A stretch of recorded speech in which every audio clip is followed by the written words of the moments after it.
Ternyata ada yang lebih jahat dan keji dari Amin Rais. Namanya Sri Bintang Pamungkas. Mantan aktivis dan politikus ini menyebar fitnah jahat bahwa Prabowo gangguan jiwa, dikebiri, melakukan KDRT, bahkan genosida. Bukan hanya Prabowo, SBY juga dituduhnya penyuka sesama jenis. Dan Ibu Iriana mengoleksi lelaki muda.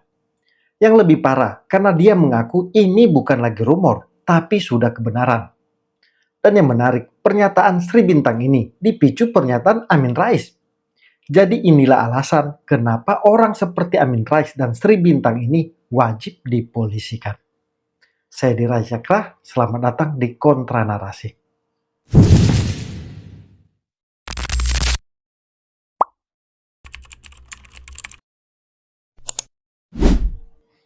Dugaan saya bahwa fitnah dari Amin Rais soal Letkol Teddy bertujuan untuk menjatuhkan Prabowo mulai terbukti.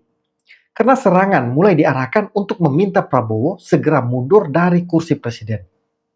Pernyataan yang meminta Prabowo mundur ini keluar dari mulut Sri Bintang Pamungkas, mantan aktivis dan sekaligus politisi. Yang lebih jahat karena Sri Bintang membuat fitnah yang lebih keji dibanding Amin Rais. Tapi tujuan Sri Bintang untuk menguatkan pernyataan Amin Rais yang menuduh ada hubungan khusus antara Prabowo dan Letkol Teddy. Nah, Sri Bintang ini lebih banyak membahas soal Prabowo. Dia membuat fitnah jahat dengan menyebut Prabowo alami gangguan jiwa, dikebiri, melakukan KDRT, bahkan genosida. Kita simak dan bedah bersama pernyataan Sri Bintang bersumber dari Popole TV. Pertama, Sri Bintang mengaku bukan lagi rumor, tapi sudah kebenaran bahwa Prabowo dan Letkol Teddy penyuka sesama jenis. Mas Amin itu terlambat. Saya udah membicarakan soal ini itu setahun 2 tahun lalu. Dan jenderal-jenderal TNI, khususnya Purnawirawan, juga sudah tahu.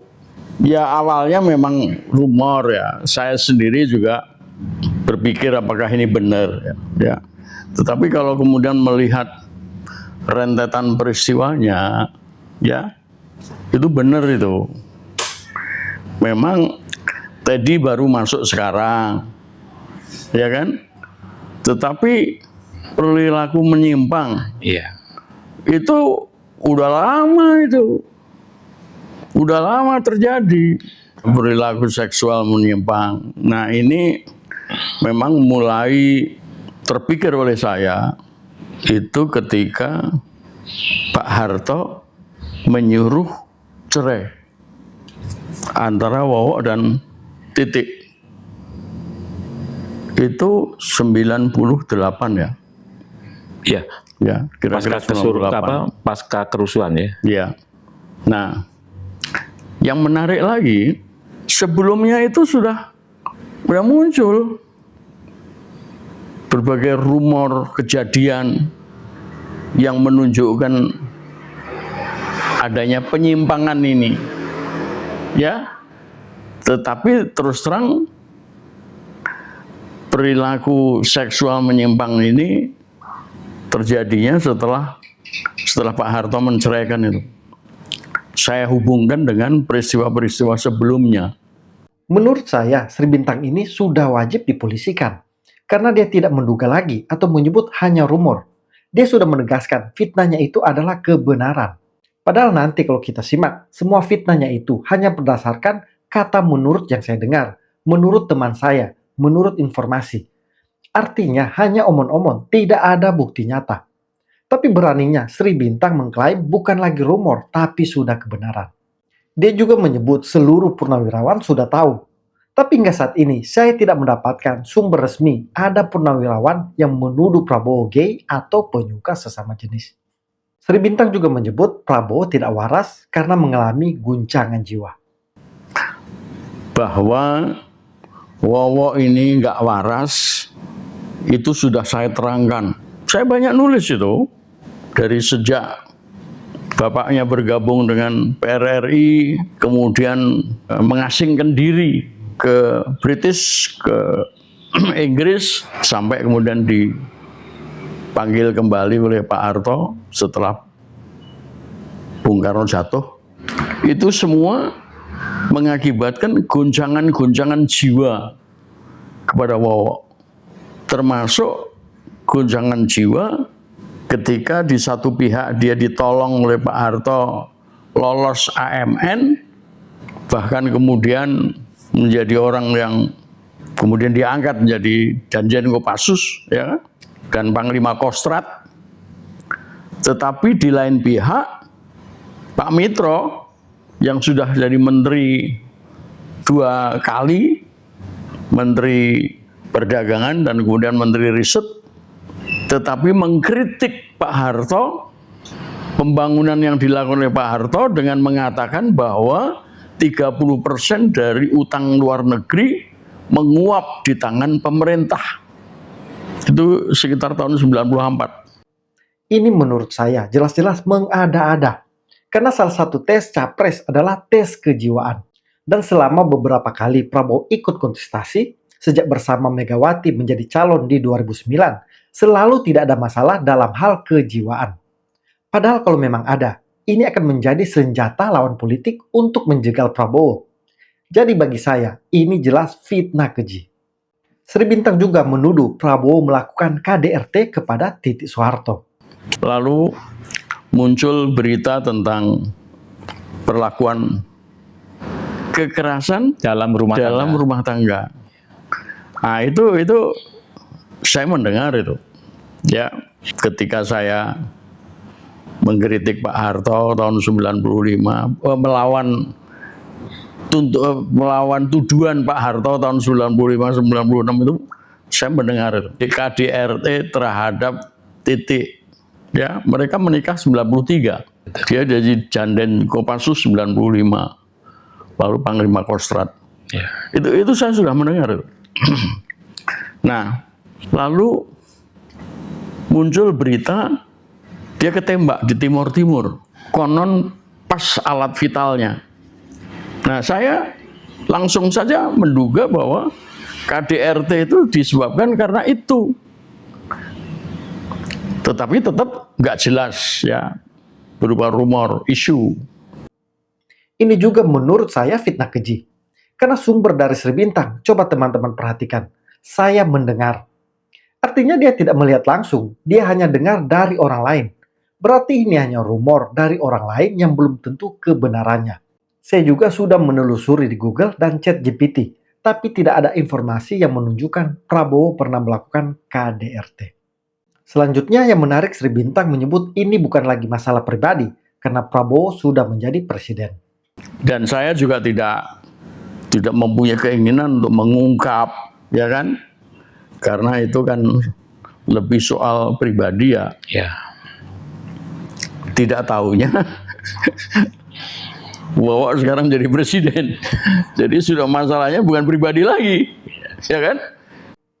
Ini memang jelas-jelas Sri Bintang sudah menghina harkat dan martabat Prabowo, baik sebagai pribadi maupun presiden. Dan bagi saya, Sri Bintang sudah sangat menghina Prabowo, merendahkan serendah-rendahnya. Sri Bintang sangat layak dipolisikan. Apalagi KUHP baru mengatur pasal tentang penghinaan atau penyerangan kehormatan kepada presiden dan wakil presiden di pasal 218. Ancaman hukuman 3 tahun penjara.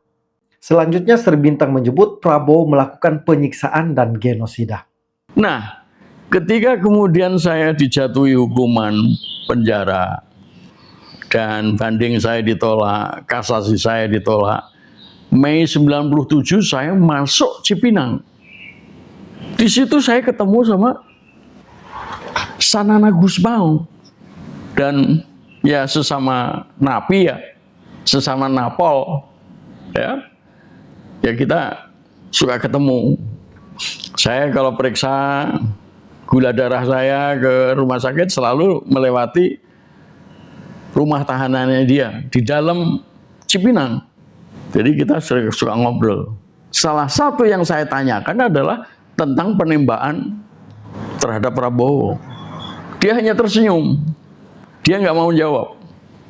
Jadi saya semakin penasaran, ya.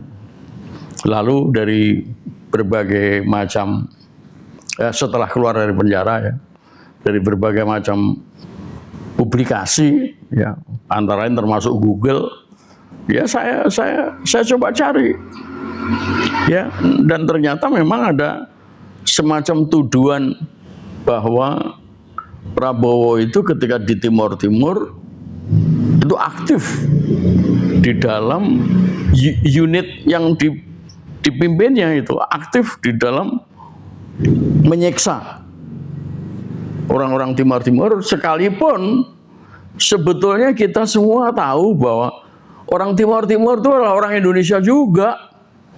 Hanya saja mereka berpikiran tentang masih ada kaitannya dengan Portugis, ya, seperti Sanana Gusmao itu mungkin dia itu keturunan Portugis juga, namanya aja kelihatan ya. Ya. Tetapi kan dia sebetulnya satu bagian dengan Timor Barat, ya.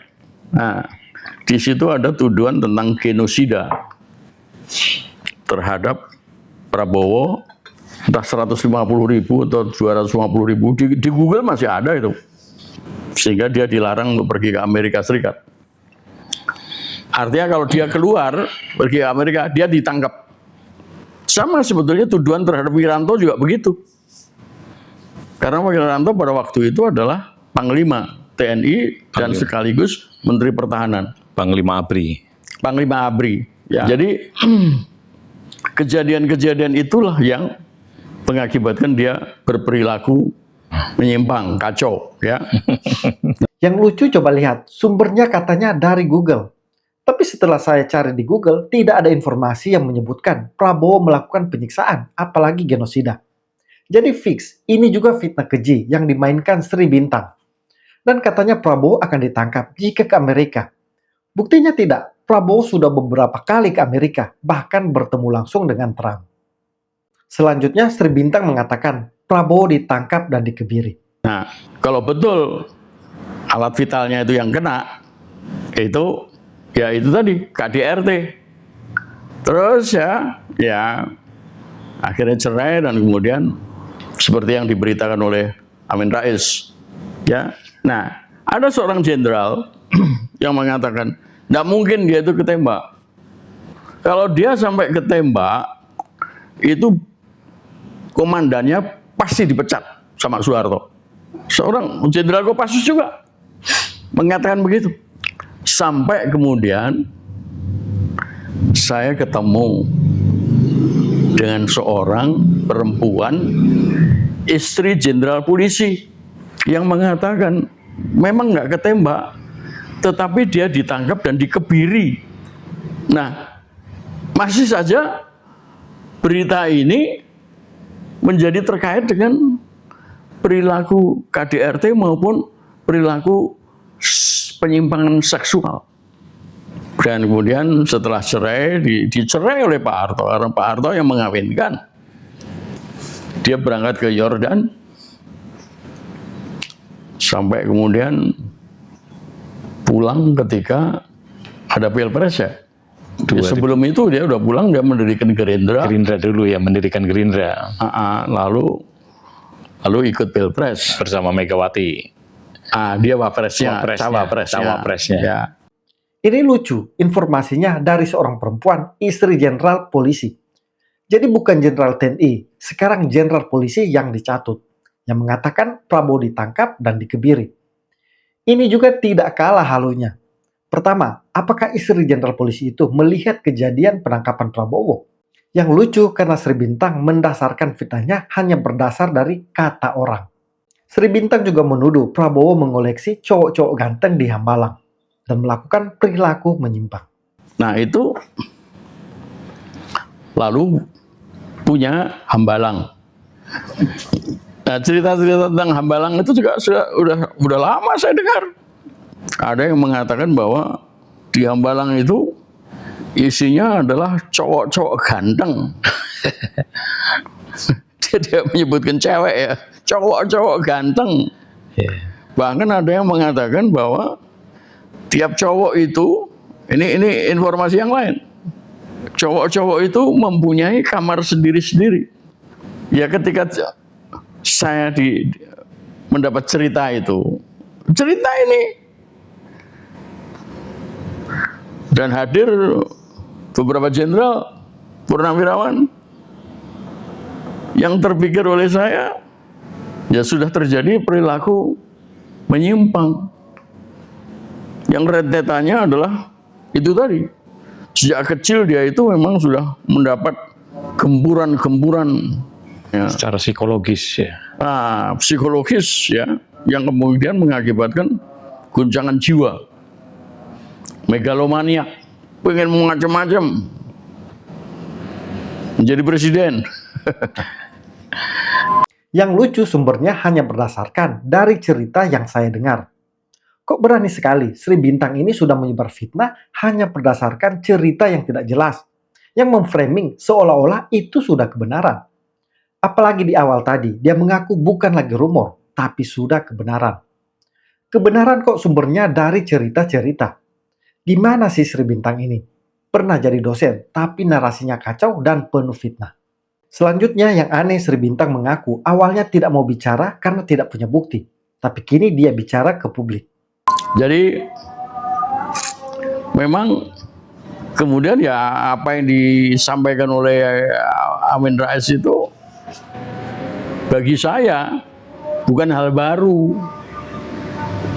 Tetapi ketika itu memang tidak ada satupun, termasuk saya sendiri, sekalipun sudah mendengar banyak, tidak mau mengungkapkan soal itu karena tidak ingin mengungkapkan itu ya mungkin karena beberapa hal ya. Pertama, saya harus mempunyai bukti ya, jangan hanya Fitnah. orang yang bicara ya, sebab itu bisa menjadi fitnah, dan fitnah terhadap rejim yang sekarang ini memang berbahaya, sehingga ada rasa ragu-ragu ya, ada kekhawatiran ya, dan kemudian juga ya meragukan karena apa ya, LGBT itu kan sudah di mana-mana, khususnya di dunia barat ya kan. Oh, bahkan saya sudah menulis mengenai Nabi Lut itu. Ya. Itu dalam beberapa tulisan saya. Hanya tidak jelas. Saya tidak mengatakan bahwa Wawak melakukan itu ya. Tetapi LGBT sudah masuk ke istana itu saya sudah sampaikan.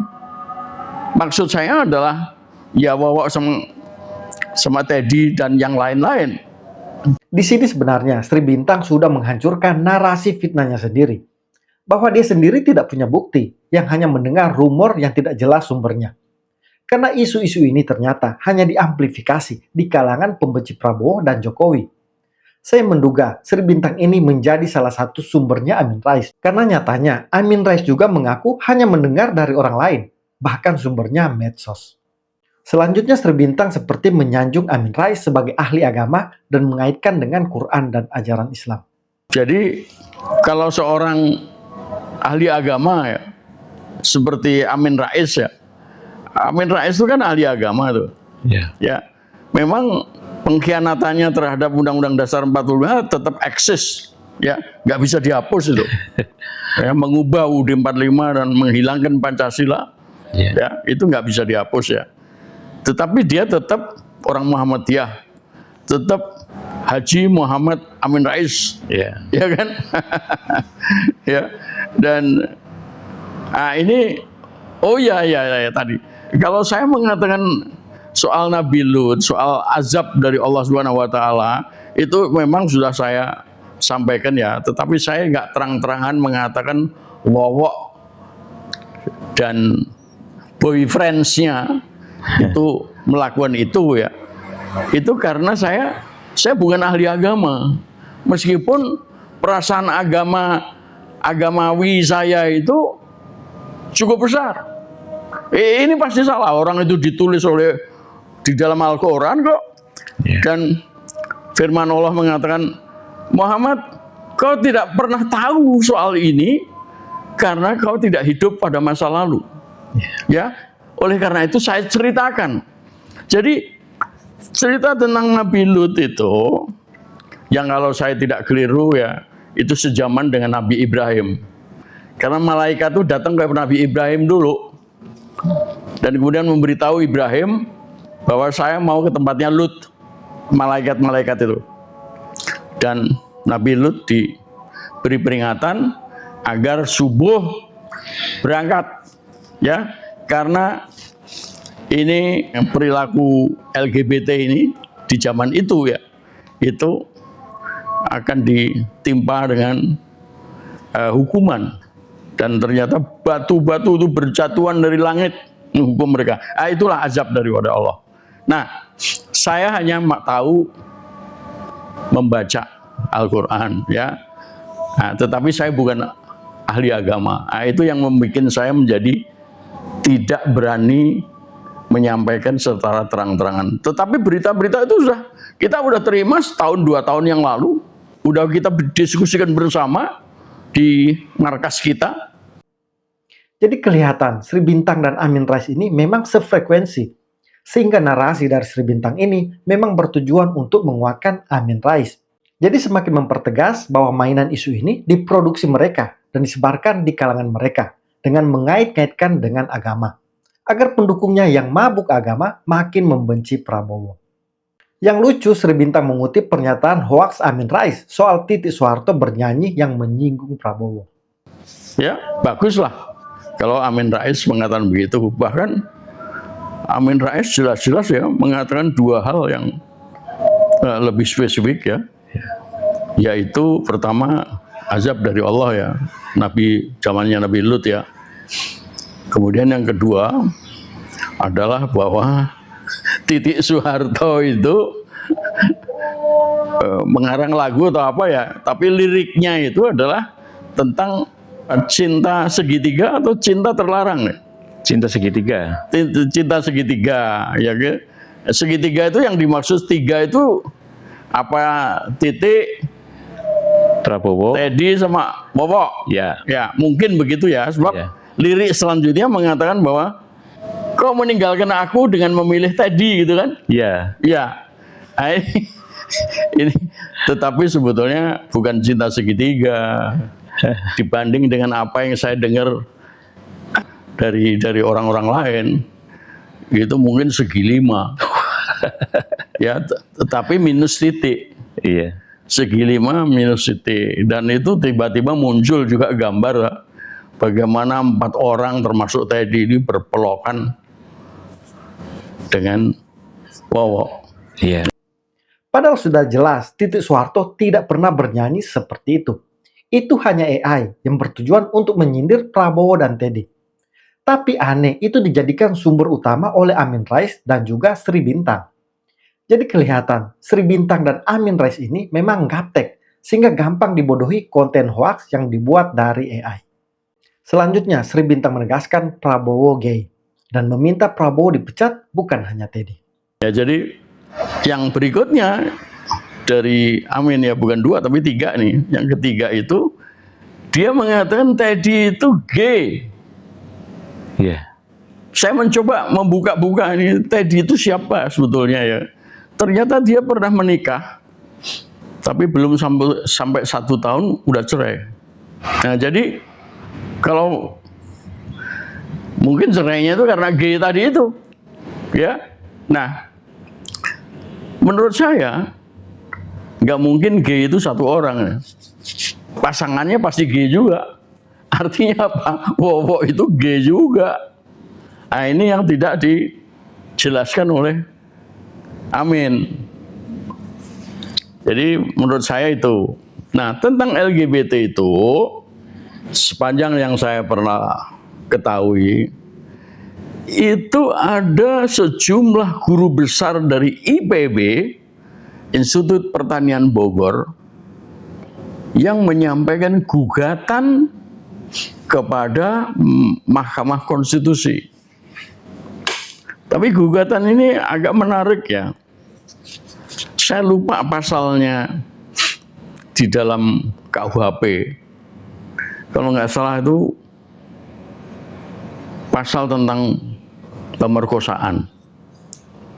Nah, guru-guru besar IPB ini ada profesor-profesor bapak-bapak, ada juga profesor-profesor ibu-ibu yang menjadi penggugat dan meminta supaya dimasukkan pasal-pasal tentang LGBT, tentang larangan melakukan perilaku LGBT. Saya waktu itu sudah menduga ini pasti ditolak. Karena apa? Karena kalau menambahkan pasal dan itu agak berbeda dari pemerkosaan, itu sebetulnya sebuah undang-undang baru.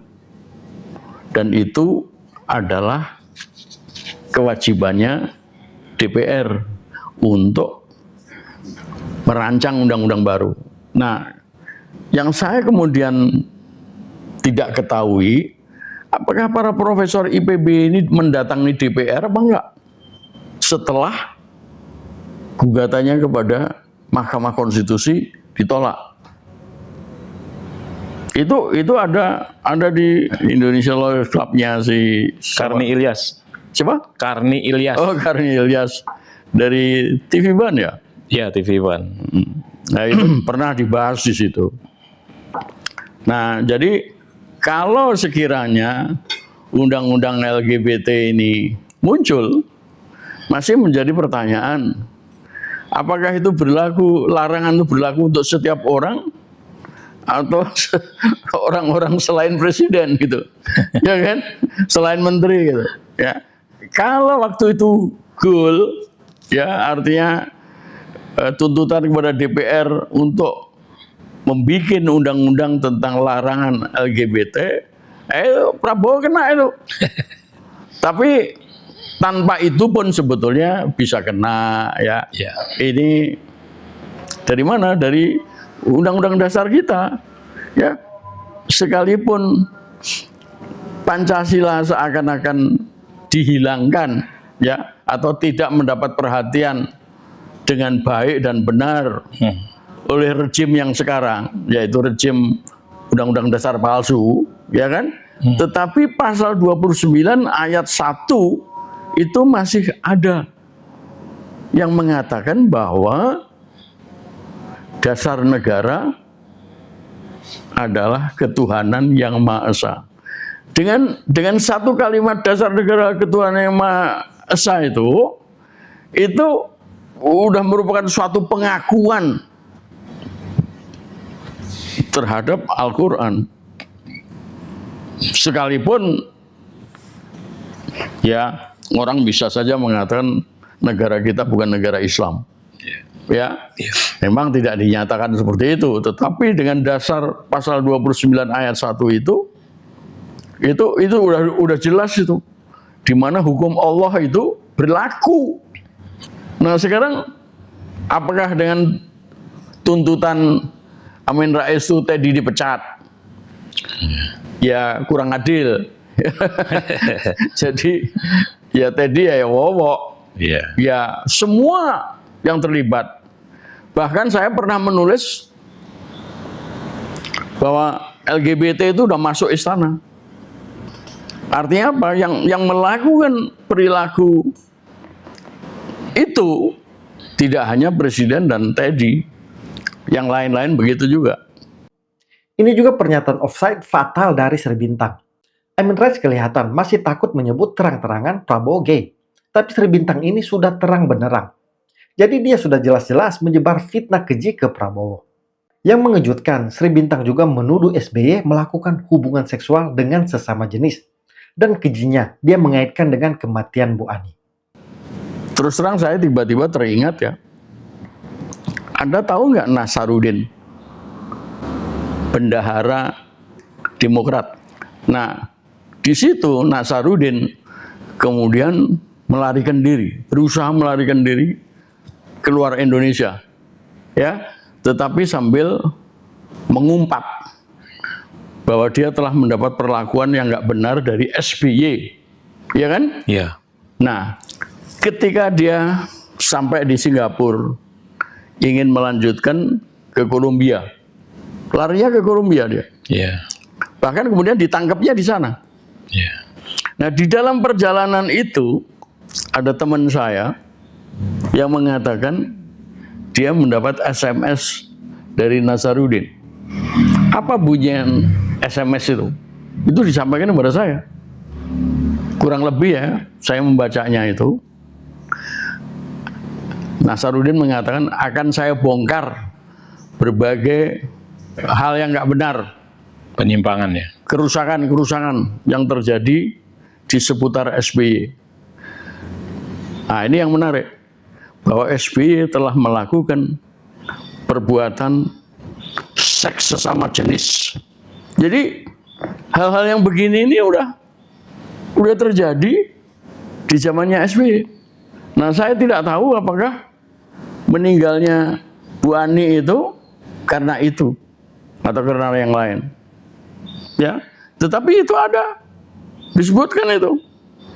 Dan saya masih catat itu. Tulisannya Nasaruddin itu masih saya catat.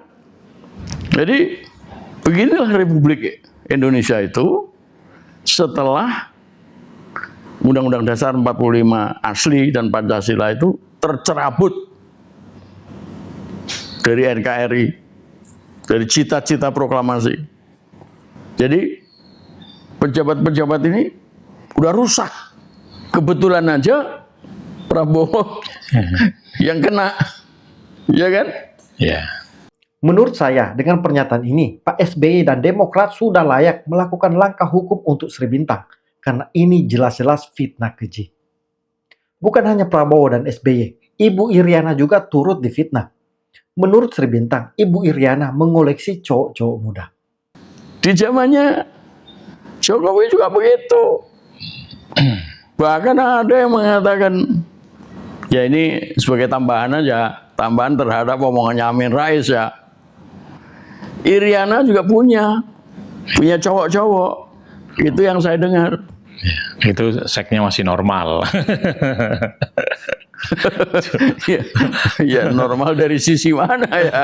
Artinya Ya artinya bukan lesbi. bukan lesbi. Oke. Iya. Ada cowok-cowoknya. Iya. Ya. Dan waktu itu dipakai istilah apa ya? Terong apa ya? Oh iya, terong betul. Terong ya? Iya. Jadi Anda pernah dengar juga ya? Nah, Ya. sempat santer itu. Iya, sempat santer ya? Ya itulah. Jadi perilaku penyimpangan seksual itu Iya. sudah terjadi. Ya kita nggak pernah tahu kalau Megawati melakukan itu ya. Ya. Kita nggak pernah tahu juga Gus Dur melakukan itu, apalagi Habibie ya. Ya. Ya kan, di zaman Pak Harto juga nggak ada yang kayak gitu. Ya. Meskipun mungkin orang-orang di luar istana itu ada yang melakukan begitu, Ya. ya kan? Iya. Nyatanya seperti guru besar dari IPB itu kan juga mengadu, ya kan? Artinya masyarakat umum itu Indonesia itu udah kemasukan itu, Iya. ya kan? Ya. Nah ini yang terjadi di sekeliling istana. Iya. Ya istananya si SBY, istananya Jokowi, sekarang istananya si Wowo. Iya. Itu terjadi itu. Jadi kerusakan itu sudah demikian rupa. Iya. Sehingga ya mau tidak mau orang-orang seperti saya ini, oke, sudah saatnya lah kita itu kembali ke UUD 45 dan Pancasila dan ya menggusur orang-orang seperti itu. Menurut saya, ini lagi fitnah keji dari Sri Bintang. Karena sekali lagi, hanya omon-omon tanpa menyodorkan bukti. Kalau semuanya bebas menebar fitnah hanya berdasarkan omon-omon dan imajinasi, bubarlah bangsa ini. Saya singgung sedikit sosok Sri Bintang ini. Nama lengkapnya Sri Bintang Pamungkas Panjaitan. Dia adalah tokoh pergerakan, aktivis, dan politikus di era Orde Baru hingga Reformasi. Pria kelahiran 25 Juni 1945 ini pernah mendirikan partai, namanya Partai Uni Demokrasi Indonesia. Dia juga pernah menjadi narapidana di era Soeharto karena tuduhan makar, tapi dibebaskan karena B.J. Habibie menjadi presiden. Dia pernah menjadi dosen di Teknik Mesin Universitas Indonesia. Dia juga pernah bergabung ke P3, bahkan menjadi anggota DPR RI. Jadi Sri Bintang ini mirip seperti Amin Rais, tokoh yang hanya pernah tenar di masa lalu, tapi sekarang redup tanpa panggung. Kalau meminjam bahasa Gus Dur, mereka ini sekarang gelandangan politik. Bagi saya, pernyataan-pernyataan Sri Bintang tadi menunjukkan Amin Rais punya teman produsen fitnah dan hoaks yang tak kalah jago. Mereka ini 11-12. Malah Sri Bintang boleh dibilang di atas sedikit dari Amin Rais, karena dia lebih imajinatif membuat fitnah. Tapi gaya narasi mereka sama. Sama-sama hanya bersumber dari kata, menurut yang saya dengar, menurut teman saya, menurut mereka, menurut informasi, ada yang mengatakan, dan sejenisnya. Ini juga membuktikan produsen dan penyebar fitnah seperti Amin Rais dan Sri Bintang ini memang tidak boleh dibiarkan. Karena kalau tidak diproses hukum, yang lain akan beranggapan bebas juga melakukan fitnah kepada siapa saja. Karena narasi Sri Bintang ini juga pemicunya adalah Amin Rais. Dia ingin tampil untuk menguatkan narasi fitnah dari Amin Rais. Jadi saya menghimbau semua pihak yang dirugikan untuk selayaknya mengambil langkah hukum dengan segera. Karena jika tidak, narasi fitnah ini akan semakin liar dan akan muncul juga Amin Rais dan Sri Bintang yang lain untuk terus mengamplifikasi fitnah ini dengan tujuan menjatuhkan Presiden pilihan rakyat Prabowo Subianto. Terima kasih sudah menonton, sampai jumpa di video selanjutnya. Salam kontra narasi.